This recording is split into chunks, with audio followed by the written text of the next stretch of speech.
These drawers are how we keep track of subscriptions still on index cards, which is kind of cool because this subscription started in 1957. So it's cool to look back and see how long people have been subscribed to the paper, but it's not the most efficient way to keep track of everything.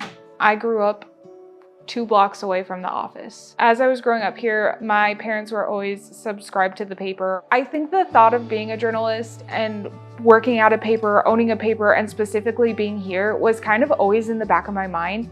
I did not know that we would one day, publish a newspaper or even own a newspaper.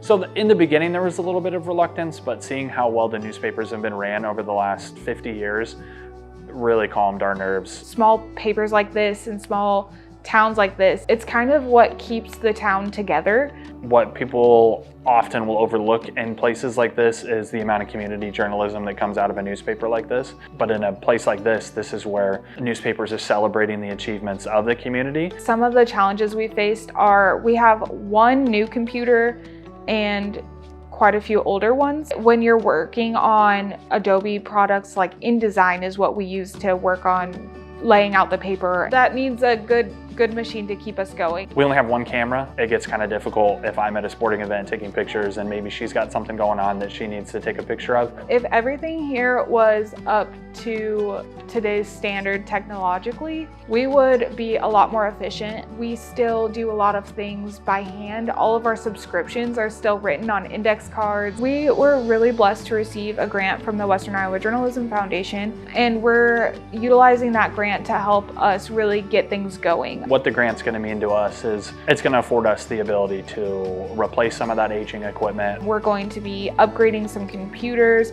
We're going to be purchasing a second camera. The grant means a lot to us because truthfully, I don't know if we would be able to be here without it.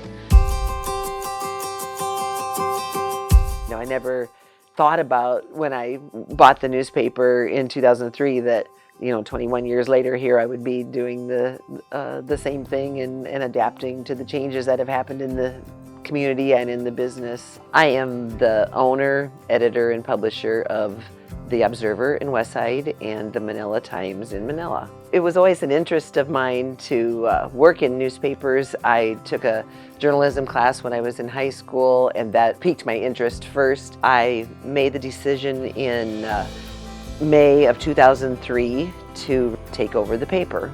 Both The Observer and the Manila Times have been weekly newspapers as long as they've been in existence. Things are definitely not easy in a rural newspaper, but there are so many positives of the support that we receive from the community. The paper has been very important and the community really gets around the paper, but it's also Janine who makes a big difference in the community. We had, at The Observer, been using the same software for the entire 21 years that I owned the paper. We only had 1 computer left that would make PDFs when we were ready to upload our paper. The philanthropy, the contributions from people, and the cooperation of the Western Iowa Journalism Foundation was ultra important in us being able to do this. Having new computers is just going to be a blessing to be able to do things easily and have software and hardware that is compatible with other programs that we use to publish the paper. Without their financial support, I don't think it would have been possible at all. We're so glad that it all fell into place.